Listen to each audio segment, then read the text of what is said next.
2023 has arrived and 2 weeks in, I'm already ready for it to be over. Work-related stress that I do not get paid enough to deal with but have to handle anyway, family drama, all that fun stuff. So, how am I dealing with all this? Am I talking to the people involved so that we can all handle each situation better?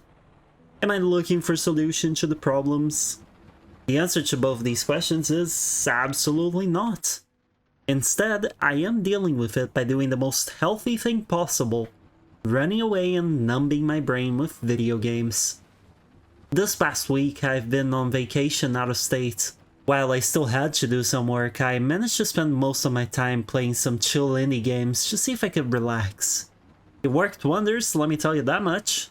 The thing is though, I've played a lot of games throughout the years, and those include the more popular chill games there are. Stardew Valley, Story of Seasons, A Short Hike, Journey, Dark Souls. So many are the options and all of them have already been played. So I went looking for other options. And then I figured, why not share my findings with all of you? And that's exactly what I'm aiming to do with this video. Give you a list of 10 somewhat recent, chill and relaxing indie games that you probably don't know and that kept me company this past week. Hopefully you'll find at least one new game that might interest you. I tried to mix the genres up a bit, so there should be something for everyone here. Also, if you're wondering my criteria for lesser known titles, I'm going by Steam reviews. All of them have at most 1,000 reviews on Steam, with a couple having less than 100. Also, the games are not ordered in any particular way, as this is not a ranking. So, without further ado, here are the 10 chill indie titles that helped me relax this past week. The very first game on this list is quite possibly my favorite of the bunch, which is funny to say considering like 20 seconds ago I said this list isn't ordered in any way, shape or form, but trust me, it's the first game to be showcased entirely by chance. The Steam store page describes it as, quote, "the cozy 3D platformer for tired people," end quote. And honestly, yeah, that's pretty accurate. I was tired and I enjoyed it a lot, so. In this game, you play as Nico, a person who ran away from home and got a new job as a professional friend. And yes, it's absolutely as wholesome as it sounds. In this position, you go around each map helping people and just overall being a good little citizen. In return, they give you coins that you can then use to access the next map and help more people. Of course, it doesn't stop there though, as each map has plenty of collectibles and even some secrets to be found. Honestly, this game is just a joy to play, right down to its premise of being a professional friend. It's an extremely laid-back and low-stakes adventure, and it does wonders to help you unwind. I was pretty anxious when I started playing this, and even then I couldn't help but smile at some of the gags and events in the game. The art style is super wholesome, and the character design with all the animals you interact with is also great. It follows a sort of Paper Mario style. And don't even get me started on the soundtrack, which perfectly helps throw the player into the wholesomeness of the title. If you're interested and want to do everything the game has to offer, it should take you about 8 to 9 hours.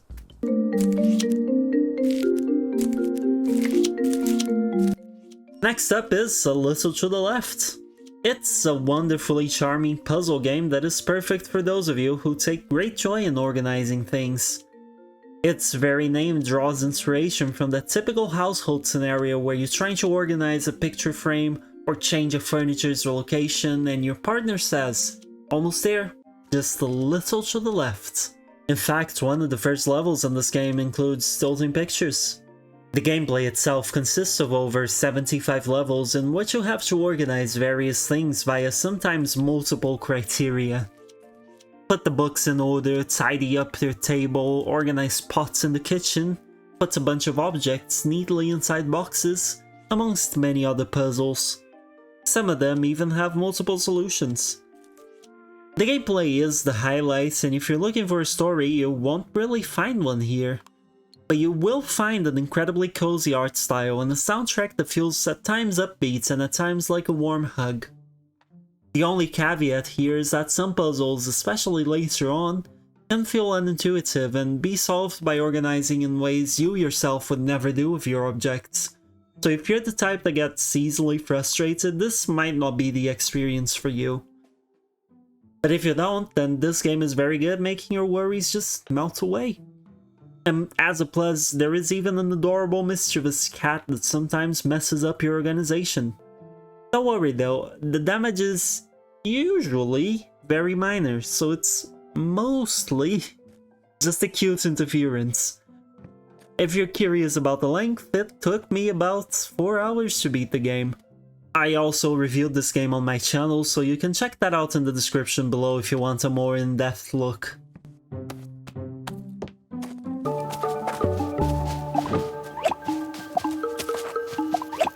Alright, third on the list is Time on Frog Island. This one is a third-person sorta isometric perspective exploration title. You play as a person stuck on an island with a small society of frogs. Your vessel crashes there and your only goal is to fix it up so you can get back onto the sea. However, in order to do that, you need materials, which you can only get from the frogs. And thus begins your journey throughout Frog Island. For most of your time there, you will be exploring and interacting with the frogs, who will request items in return for whatever you need. This caused some people to call it one big fetch quest of a game, but honestly, I didn't really see it that way. The game is incredibly colorful, the characters are cute, and the dialogue is presented via speech bubbles with pictures, which is simply adorable. The soundtrack is very cozy, and the world itself is pretty nice to explore. So even if the game does have some issues with its design, I feel all of the perks I mentioned are enough to make it a very relaxing experience. But if you're not so sure yourself, don't worry. There is a demo on Steam that you can check out. And if you're curious about the length, it can be beaten in 1 to 2 hours, with more if you're going for 100%. Also, just a shameless plug here, this game is included in my video essay about why frogs are so popular in video games, so go check that out. Link in the description.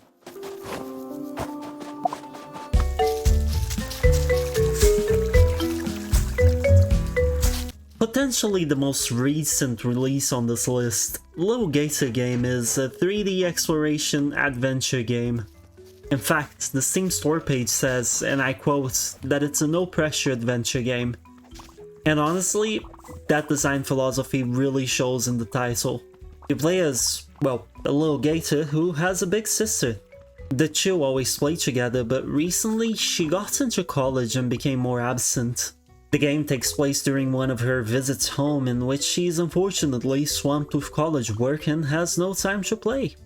So what does our valiant main character do? Well, they create a whole island-wide RPG adventure with his friends and friends of friends and plays through it to entice his sister to join. This is what I mean when I say that the whole no pressure thing really shines through in the gameplay. Everything is very low stakes and make-believe. Your enemies? They're all cardboard cutouts made by your friends. The game doesn't even have a health bar. Your currency? Cardboard scrap that you can use to craft new cardboard hats, swords, shields, and tools. Your glider? Well, that's a shirt twice your size. Honestly, these developers created a wonderful experience here. I had a smile while playing the entire game. The art and the soundtrack are very cute too, though the latter can get repetitive. The game can also be pretty hilarious, which is always a plus. The game clocks in at 3 to 4 hours, so while it's not very long, it's a quality experience throughout.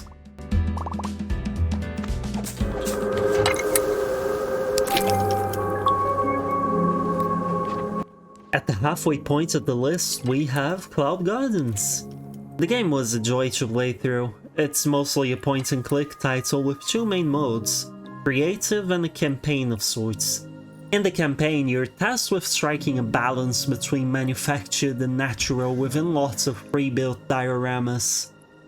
The way you do that is by tossing seeds at said dioramas. The plants sprout and you then place manufactured items around them to make them grow. It's a very interesting concept and the resulting pieces are often gorgeous. The other game mode, Creative, allows you to create your own dioramas with the many set pieces and plants you come across in your campaign. Due to the very concept behind the game, it's an extremely relaxing experience. Not only that, but out of every game in this list, this is the one that most sucked me in. I started playing it intending on only testing it out, and before I knew it, 3 hours had passed. Even the resulting dioramas are incredibly relaxing to see. You can stack props together, you don't need to think a lot to get through each level, the kind of blocky, basic graphics are very fitting, and the music almost puts you into a meditative state. It really is an extremely relaxing game. The campaign takes some 6 hours to get through and there's no story, just a series of maps. However, depending on your creativity, I could see many more hours of fun being had when creating dioramas.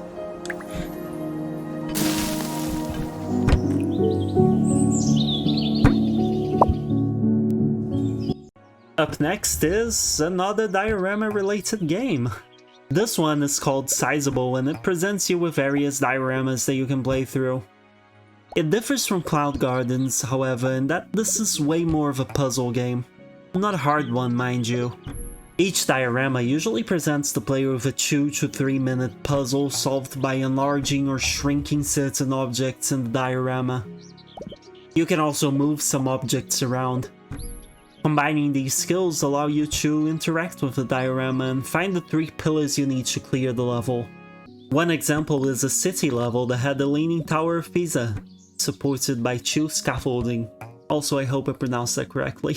If you shrunk the scaffolding, the tower would lean more, knocking a ball over onto rooftops that you could enlarge in or shrink to make a pathway to get the ball to break graves that contain the pillars you needed. Honestly, the puzzles were sometimes quite smart and always a joy to figure out. Never difficult either, which just made this a very relaxing experience. Each level also has a hidden turtle to find. Collecting them all unlocks a secret level. In fact, there are 10 secret levels to be unlocked through various means. As for the rest, the game lacks a story, but it doesn't really need one to fulfill its goal. There is great attention to detail here, the graphics are simplistic and work well in favor of the game, and the soundtrack is extremely chill. The game also has no fail states and even contains a level editor. The game took me around 2 hours to fully beat, and there is a demo on the Steam store page if you want to try it out.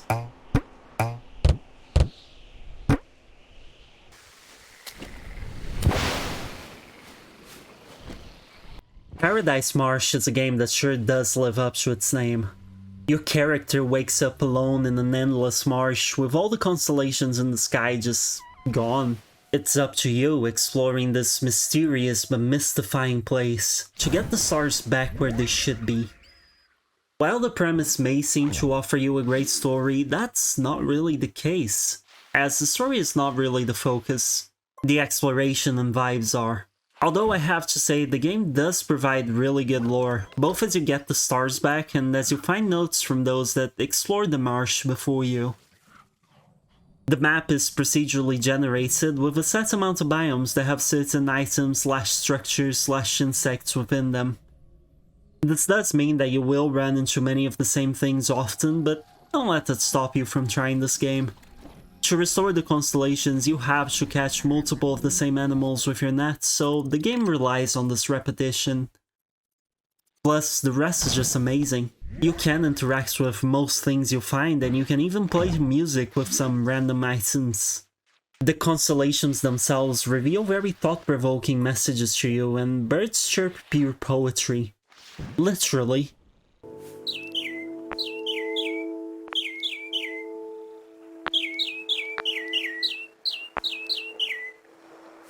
If you need a quest log, a clear set goal, a map, stuff like that, then this game isn't for you. But if you're like me, content with just immersing yourself and walking around an endless marsh, enjoying poetry and thought-provoking moments, then this will be right up your alley. And the art and soundtrack are a perfect fit with the game too. If you're curious about the length, the game takes about 2 hours to beat.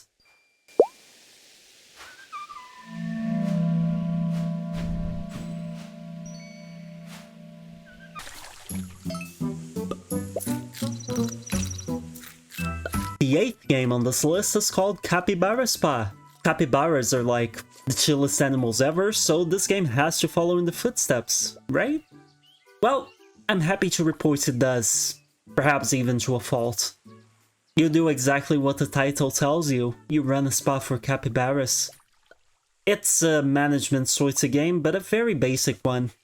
You place down baths, put capybaras, baby capybaras, and potentially even other smaller animals in the bath, and you provide them with whatever they need. Sometimes you'll be giving them food, other times you'll be giving them a flower to place on their head.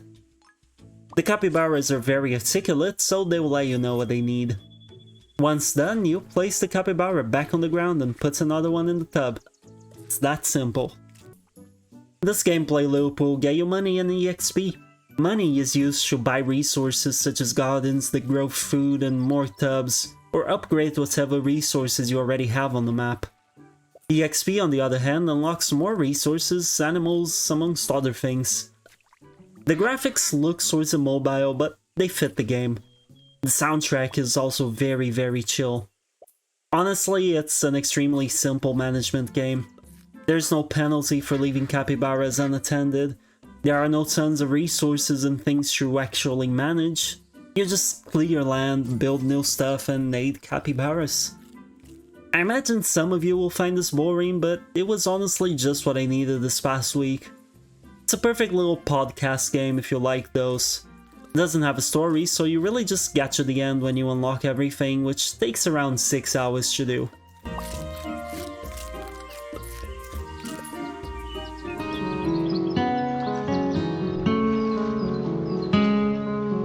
And of course, there had to be a golf game in the chill games list.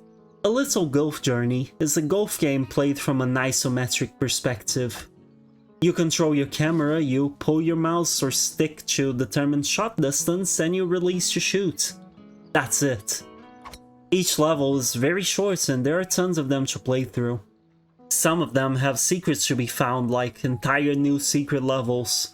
Think how a Mario game does it, where you enter a level, find a secret exit, which in this case would be a hole, and unlock a new out-of-the-way level on the overworld map.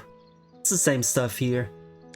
The music is very relaxing, the scenarios are often calming in their visuals and nature, and even the sport itself, golf, lends itself to calmness.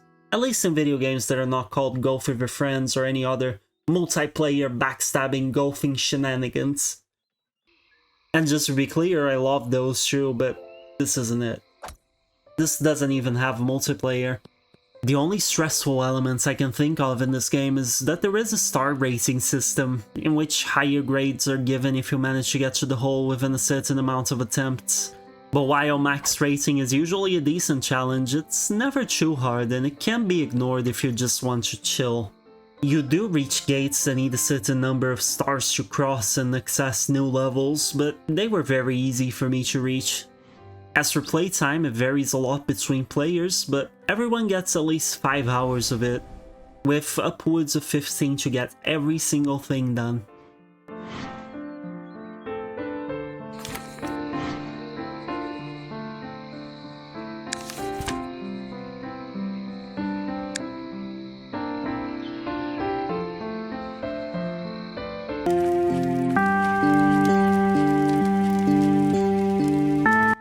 Last on this list is Ancora Lost Days. This is a survival crafting game with an isometric-ish perspective. Honestly, it's pretty unique compared to what we have normally seen in the genre. The world is a huge map divided into several square quadrants. Each quadrant is divided into a bunch of square spaces with resources, enemies, etc. These can also have obstacles that require specific tools to get through. For example, a pit requires a level 2 hammer and some materials in order to build a bridge. A large boulder requires a pickaxe to break, so on and so forth. This is absolutely a story-focused game, as you're a person who crash-landed on a planet called Ancora and need to find the tools to fix your ship. While you do so, you're roped into the problems of the inhabitant species of the planet and end up helping them out, learning a lot along the way. Due to the nature of the tale, you gradually unlock new abilities. So while you can't access all quadrants from the get-go, you eventually learn the skills required to do so. I won't lie, this game is very repetitive. It has basic combats and a simple gameplay loop that relies a lot on backtracking and fetch quests, so it definitely isn't the game for everyone. But if you find relaxing music, cute graphics, exploration, and repetitiveness to be soothing, then this might be worth a shot. Just make sure to watch some videos first to know what you're getting yourself into. Length-wise, the game takes about 9 hours to beat. On a similar note, the devs behind this game also made Summer and Mara and Dayland Pocket Planet, so you can check those out too if you like their style. In fact, Summer and Mara is their most famous effort and arguably their best one too. And alright, that's it. I hope this was useful to you and that you managed to find something new to get. If you did enjoy the video, please do consider leaving a like and subscribing as it really helps out the channel's growth. But above all else, leave a comment. Tell me what you think of my selection, plus I would love feedback on the video itself. This is only my second list of recommendations video, so I'm looking for tips to improve. Remember, I absolutely love hearing from all of you. That aside, thank you so much for watching and I'll catch you hopefully in the next one. Bye bye!